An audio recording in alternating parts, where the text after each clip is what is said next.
Did you see the Bucs last night? I mean, if Tom Brady doesn't look old, I don't know what does. I mean, we knew that he was going to break down, and we didn't. Everybody thought he was going to, and he didn't. He's having a pretty good season. His numbers are still pretty good. You could see him breaking down. He is not the same Tom Brady. And everybody says he came back from a 16-3? 16-3 with 4 minutes to go. I mean, it's ridiculous, but look who they were beating. I mean, the Saints are a good defensive team. They stink. Andy Dalton's the quarterback of that team. That team's going nowhere. They're going to fire their coach at the end of the year. Their defense They should have fired him at the end of the game. Yeah. Their defense ruined what would have been the greatest primetime upset. Andy Dalton, who always stinks in primetime, versus Tom Brady. You had a 13-point lead with what? 4 minutes to go? 4 minutes to go. And then you're throwing the ball on third down. You should easily be running it. You got Elvin Kamara, who's one of the most elite weapons you can deploy out of the backfield in the NFL. But instead, you have an injured Mark Ingram in the game. You throw a swing pass to him. He's so injured with his knee, he goes out of bounds before the first down sticks. If he gets that first down, the game's over. We're not even talking about this today. We're talking about, oh, my God, what's going to happen with Brady? You think he's going to go back to New England next year? Now it's like, back to Tampa Bay. And, the Saints offense just needs 5 Taysom Hills, and they'll be fine. Or what the Saints need to do is they got to reach out to Sean Payton after they find the coach to rehire him. No, they just need a cloning system. They just have to clone Taysom Hill so he can do everything. Just let him run the whole organization. I'll bring you back, Sean. You'll be the GM. You're the vice president, the president. You're the everything, just not the owner. That's what I wonder where say. he's going to go next year. They always I know. talk. Oh, I know where he's going. They always say Dallas. Nope. That's always say, oh, he's going to go to Not Dallas. anymore. But the thing is, if Mike McCarthy brings them to an NFC Championship game, you can't really get rid of him. I mean, that team, that's pretty good. Hey, we went to an NFC Championship team for a team known for not winning playoff games, since the 90s. Where do you think he's going to go? Errol, where do you think? The Chargers. Okay. I think that's where he wants to be. He wants to be in L.A. Everything that I've read, he wants to be in L.A. right now. Yes, because of injuries. This is the second season with that talent on that team. They don't make the playoffs. I think he's done. I think they're going to go elsewhere. They have a star young quarterback. He has not really fully developed this year. We had so many guys on last year, and I was complaining about Justin Herbert in certain games. He says, he was elite. I remember, who was the guy that we talked about? Aaron Schatz. Yeah, and he's elite. He's elite. Well, is he elite this year? I don't know. You tell me what you've watched. He hasn't played well, and it has a lot to do. Yeah, Keenan. When you're a quarterback, you make everybody around you better. Tell that to Aaron Rodgers. Aaron Rodgers has the worst tandem in the NFL, and even with the bad tandem that he has, he still finds a way to score. So, and that's a horrible wide receiving core. So to sit here and you tell me, well, this guy's injured, that guy, that's the NFL. I don't want to hear it. That's a crock of you-know-what. He's going to go to the Chargers. I think Peyton will have his choice. He will reach out to the Chargers at the end of the season, and he will tell the Chargers that he has an interest in them. And once that happens, they will fire their coach, and they'll bring him right in. He will be the coach. He'll be the new head coach of the San Diego Chargers. Oh, I'm sorry, L.A. Chargers. Meaning the third team of L.A. Yeah, I like Justin Herbert. I think he's really, really talented. Fantastic, yeah. And, he did have that big rib injury. You remember, what was that, week 2, week 3? Week 3, yep. When he went down. I mean, the first 2 weeks, you look at him, week 1, he completed over 76% of his passes. Absolutely. 2 or 3 touchdowns. Mm-hmm. He's a really good quarterback. And so I'm not going to sit here and, talk like, who's that one clown on Twitter? Emmanuel Acho. Has to compare, he's the worst.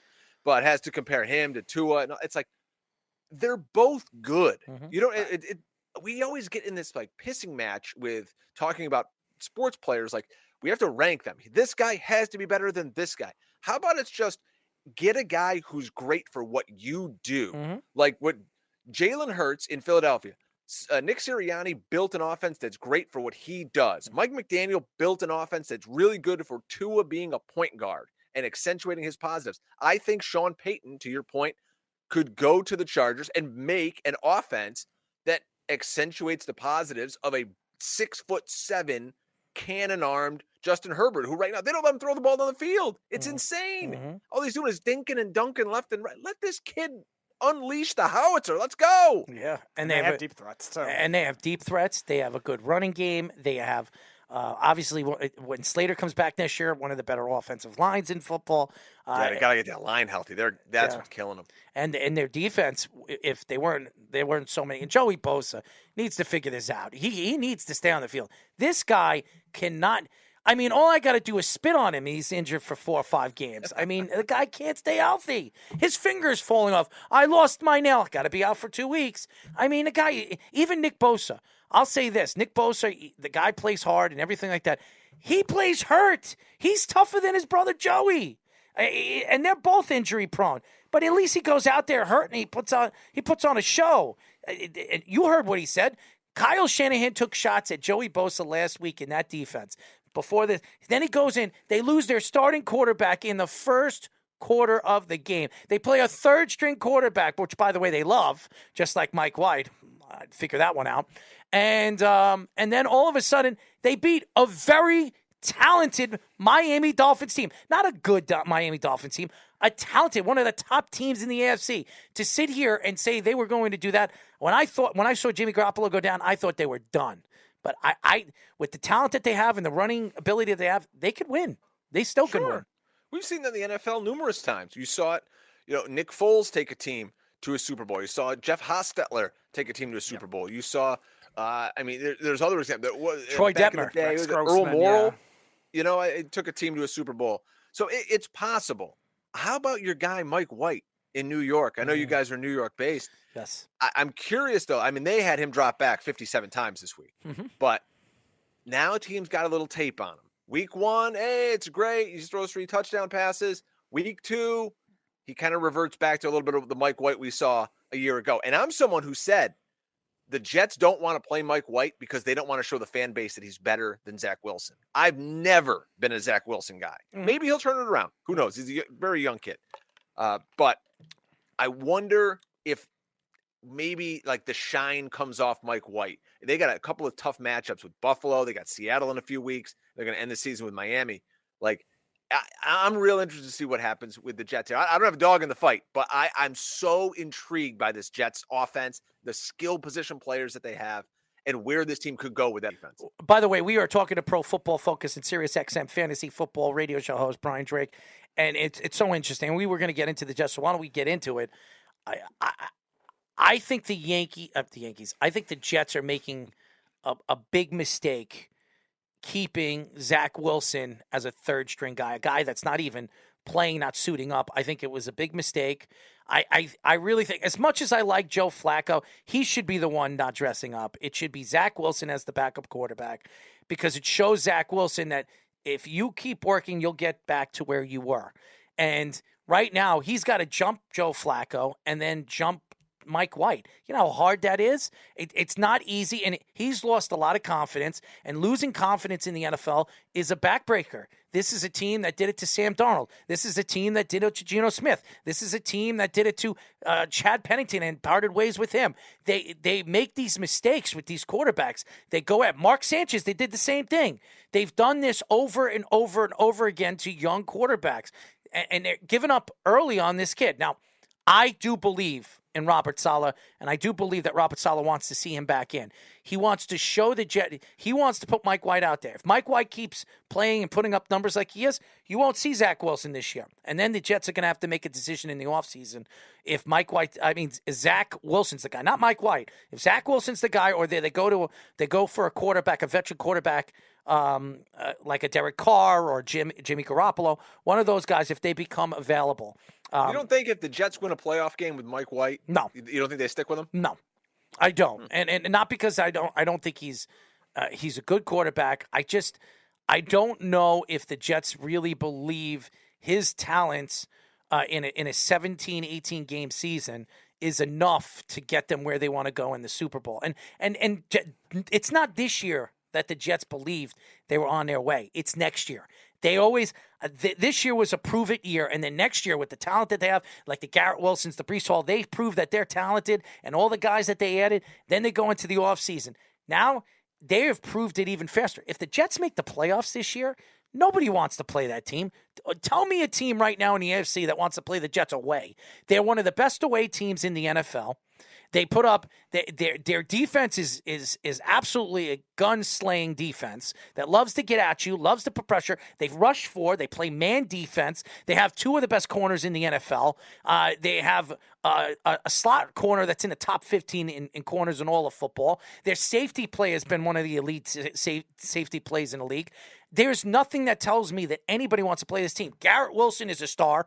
Don't tell me that he's not, and nobody can tell me that he's not. This guy is making a statement his rookie season. And honestly, offensive rookie of the year, there's no doubt in my mind he could be offensive rookie of the year. If he continues doing what he's doing and putting up the numbers that he is in the last 4 or 5 games, he's going to be offensive rookie of the year. And they would have had defense, Breece Hall would have been offensive rookie of the year if he stayed in. And they got, and Gardner is the defensive rookie of the year. So they could still have both of them on one team and have Breece Hall coming back next year. Elijah Vera-Tucker, an all-pro player, probably be the best offensive lineman all season long, playing 4 positions this year and playing it very well. And then they have Mekhi Becton. If the guy can actually stay healthy, they could solidify their offensive line, and it's still one of the youngest teams in the NFL. So you sit here today, if you're a Jet fan and you want to cry me the river that Zach Wilson, Mike White, or they don't know who the damn quarterback is, cry me the damn river, because it doesn't matter who's the quarterback next year. If these guys come back healthy and they stay healthy, there's no doubt in my mind they're a contender next year. And I'm not talking about playoff contender. I'm talking about Super Bowl contender. And that's not because I'm a Jet fan. Just look at the talent that they have. It makes a lot of sense. They're a contender this year. I mean, I think with Mike White now, if now they're throwing the football. Now they're converting third downs. That was my biggest pet peeve with the Jets. You're running this high school offense with Zach Wilson here. I mean, you're really trying to hide him. Mm-hmm. You were just running the ball, and when Breece Hall got rocking and rolling, I would have Jet fans tweeting at me all the time. They're like, "You're an idiot. Look at the games." I go, "You think Zach Wilson is the reason you're winning these games? There's not a chance. You could have anybody back there. Me and you could play quarterback and do what Zach Wilson did." Mm-hmm. They're running the football. Breece Hall is a superstar, and they have an elite defense. So I'm looking at right now. Right now, if the season ended today, they would play a first-round game at Kansas City. Mm-hmm. I mean, that's much-watch TV. That, great offense from Kansas City, Mahomes, Andy Reid, and now you get this defense coming to town. Oh, my God. Who wouldn't be sitting, sign up in front of your TV for 4 hours? It's a top 3 offensive line and a top 5 defensive line. And would you be surprised that the Jets come out and beat them in Kansas City? I wouldn't. NFL, nothing surprises me. It wouldn't surprise me. Now, does that mean they win the Super Bowl? No. But it wouldn't surprise me. They beat Kansas City, and then they lose against Buffalo the next week. It wouldn't surprise me. And the Jets could go into Buffalo this week. They beat them already in MetLife Stadium. After losing against Minnesota, come out and play hard against Buffalo, because Buffalo has not looked good the last couple of weeks. Let's be honest. They've looked like crap. And ever since Josh Allen has been hurt in the fourth quarter, the last play of the game against the Jets, it hasn't been the same. And he's still not 100%. I think he has a problem with his UCL. I think he has a very hurt elbow. I believe going into this game, he is going to fear sitting in that pocket. He's going to run for dear life against the Jets because he knows what happened the last time. So do I think the Jets could go into Buffalo and knock him off again? I wouldn't be surprised if they do. And the defense is concerning, too, with the Bills because they just lost Von Miller. Now he's on IR. He's out for 4 games. Do you remember the last bad game that Mike White threw against with the team that he threw against, and he threw 4 interceptions against? Was it the Bills? It was the Bills. Yeah. That was so he has a redemption game. He can go into Buffalo. The last time he played Buffalo was the game that really practically took him out and put Zach Wilson back in. Yeah, and he got hurt, I think, in that game, too. He threw 4 interceptions in that game. 4, if you remember. And it was all in, really, 3 out of the 4 was in the first half. He got hurt in the beginning of the third quarter, and he was out for the rest of the game. He's got a redemption game. He can go into this game, win this game in Buffalo, and shut everybody up. And do I think the Jets could do it? I wouldn't be surprised. They should have beaten Minnesota this week. They should have. The play calling. Let me tell you something, Brian. I have been saying this over and over and over again. I'm sorry I'm talking your ear off. It just makes me sick to my stomach. We're talking football. Brian did mention high school offense, so I think he's agreeing with you on this. Mike White had 3 chances. They were first in goal on that was unbelievable. Why wouldn't they run the football? Yeah, on the 1-yard line. First and goal on the 1-yard line. And you run the ball the first time, almost got in there, and then you throw the ball the last 2 times. What are you thinking? I mean, and then in the fourth down, they go for it on fourth down, and they throw it again. I mean, just Mike LaFleur, and I don't care what Robert Saleh says. It wasn't Mike White's fault. It wasn't the defense fault. It wasn't the offense fault. The reason why they lost that game was because Mike LaFleur is an idiot.